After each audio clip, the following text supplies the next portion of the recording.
एक कहानी यह भी। हमारे इस चैप्टर में लेखिका मनु भंडारी जी अपने बचपन से जवानी तक के सफर को बताती हैं।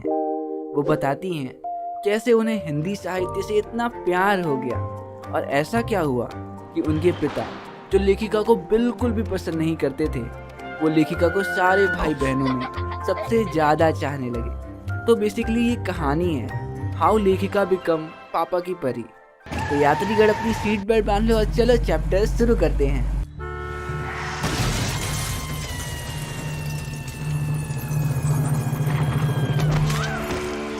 कहा था ना सीट बेल्ट बांध लो। अच्छा, हमको सिखा रिया है। लेखिका बताती हैं, शुरुआत में हम इंदौर में रहा करते थे। वहाँ हमारे पिता बड़े ही संपन्न और प्रतिष्ठित व्यक्ति थे। कांग्रेस पार्टी से जुड़े होने के साथ साथ वे समाज सेवा से भी जुड़े थे। लेकिन बिजनेस में किसी अपने के द्वारा धोखा दिए जाने पे वे आर्थिक मुसीबत में फंस गए और पैसे ना होने की वजह से वो घर कारोबार सब बेच के मध्य प्रदेश के इंदौर शहर से राजस्थान के अजमेर में आ बसे। अजमेर में उन्होंने बहुत से बिजनेस किए, लेकिन नाकामी के अलावा उनके हाथ कुछ भी नहीं लगा।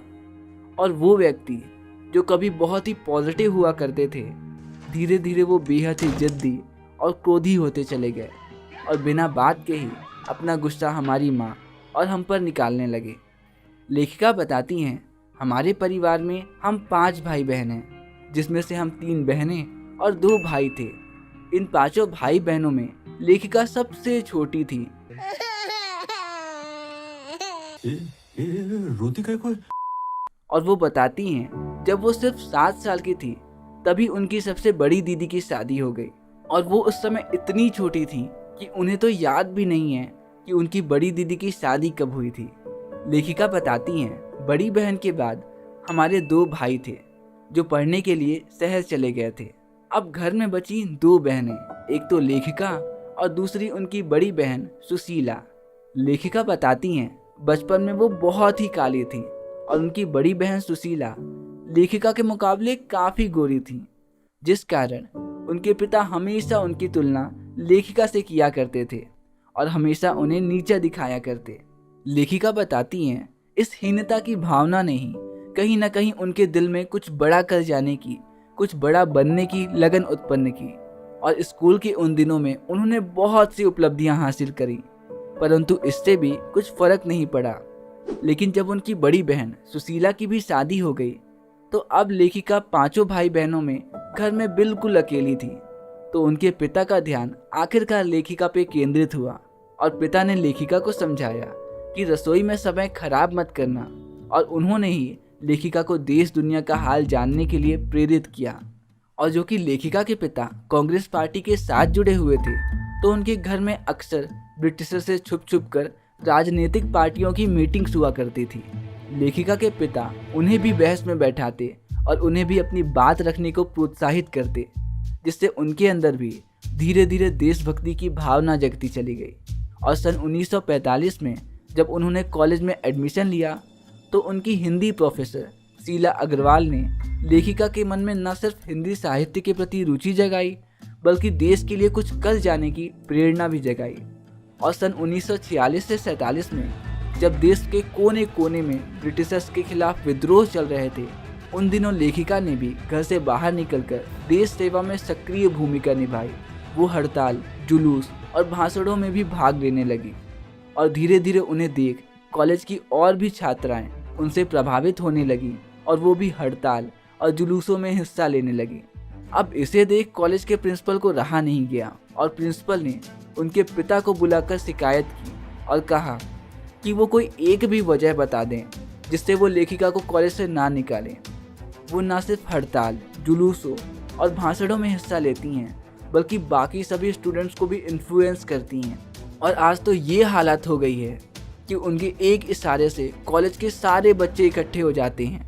अब ये सुनकर लेखिका के पिता क्रोधित होने के बजाय खुश हो गए और उन्होंने कहा, हमारे देश को आज़ाद करने के लिए ऐसे ही तो लोगों की ज़रूरत है। जिसे सुन प्रिंसिपल भी कुछ नहीं कह सके और लेखिका के पिता गर्व से सीना चौड़ा करके कॉलेज से वापस आ गए। लेकिन एक बार की बात है, जब लेखिका अजमेर के एक व्यस्त चौराहे में भाषण दे रही थी, जिसे उनके पिता के दोस्त ने सुन लिया और घर आकर उन्होंने उनके पिता के कान भरने चालू कर दिए और कहा, तुम्हें शर्म आनी चाहिए, तुम्हारी बेटी को मान मर्यादा का कुछ लिहाज है या नहीं? लड़की होने के बावजूद भी सारे समाज के सामने ऐसे भाषण देना, लड़कों के साथ रैलियां करना, जुलूस निकालना भला शोभा देता है क्या? ये सारी बातें सुन लेखिका के पिता आग बबूला हो गए। लेकिन लेखिका के घर पहुंचने से पहले ही उनके पिता के बेस्ट फ्रेंड घर पहले ही पहुंच चुके थे और उन्होंने लेखिका की बड़ी तारीफें की और कहा, तुम्हें पता है मैं अभी तुम्हारी बेटी का भाषण सुन के आ रहा हूँ, तुम्हें तो गर्व होना चाहिए अपनी बेटी पर। अब अपने दोस्त से अपनी बेटी की इतनी तारीफें सुनकर उनका मन आखिरकार शांत हो गया। और जब लेखिका घर पहुंची और उनकी माँ ने उन्हें सारी बात बताई तो वो तो डर ही गई थी। अगर उनके पिता के बेस्ट फ्रेंड नहीं आते तो पता नहीं क्या ही होता। खैर सन 1947 में मई के महीने में कॉलेज ने लेखिका के समय 2-3 छात्राओं को एडमिशन देने से इनकार कर दिया और उनकी हिंदी प्रोफेसर शीला अग्रवाल को भी कॉलेज से निकाल दिया। लेकिन इसके बाद लेखिका और कॉलेज के बाकी सारे स्टूडेंट्स ने बाहर हुड़दंग मचा दिया और आखिरकार कॉलेज को उन्हें प्रवेश देना ही पड़ा। लेखिका बताती हैं, लेकिन ये खुशी कुछ भी नहीं थी देश की आज़ादी की खुशी के सामने। तो बस यहीं पे ख़त्म होता है हमारा ये प्यारा सा चैप्टर, एक कहानी यह भी। तो चलो इस चैप्टर कुछ एमसीक्यू क्वेश्चंस कर लेते हैं जिनके एग्जाम में आने की प्रोबेबिलिटी बहुत हाई है। तो ये रहा पहला सवाल आपकी स्क्रीन पे। लेखिका के पिता शक्की स्वभाव के क्यों थे? ऑप्शन ए गरीबी के कारण, ऑप्शन बी चिंता के कारण, ऑप्शन सी अपनों के विश्वासघात के कारण या ऑप्शन डी इनमें से कोई नहीं। तो आपका 5 सेकंड का काउंटडाउन शुरू होता है अब।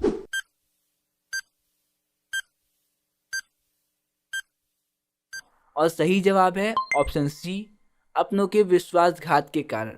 और ये रहा अगला सवाल आपकी स्क्रीन पे। लेखिका के पिता राजनीति के साथ साथ और किन कार्यों से जुड़े हुए थे?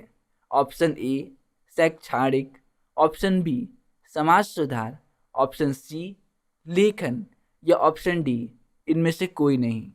तो आपका 5 सेकंड का काउंटडाउन शुरू होता है अब।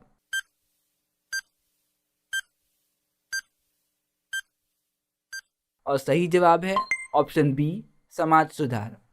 और ये रहा आखिरी सवाल आपकी स्क्रीन पे। लेखिका के व्यक्तित्व को बनाने और बिगाड़ने में किसका योगदान रहा है? ऑप्शन ए माँ का, ऑप्शन बी प्रिंसिपल का, ऑप्शन सी पिता का या ऑप्शन डी इनमें से कोई नहीं। तो आपका 5 सेकंड का काउंटडाउन शुरू होता है अब।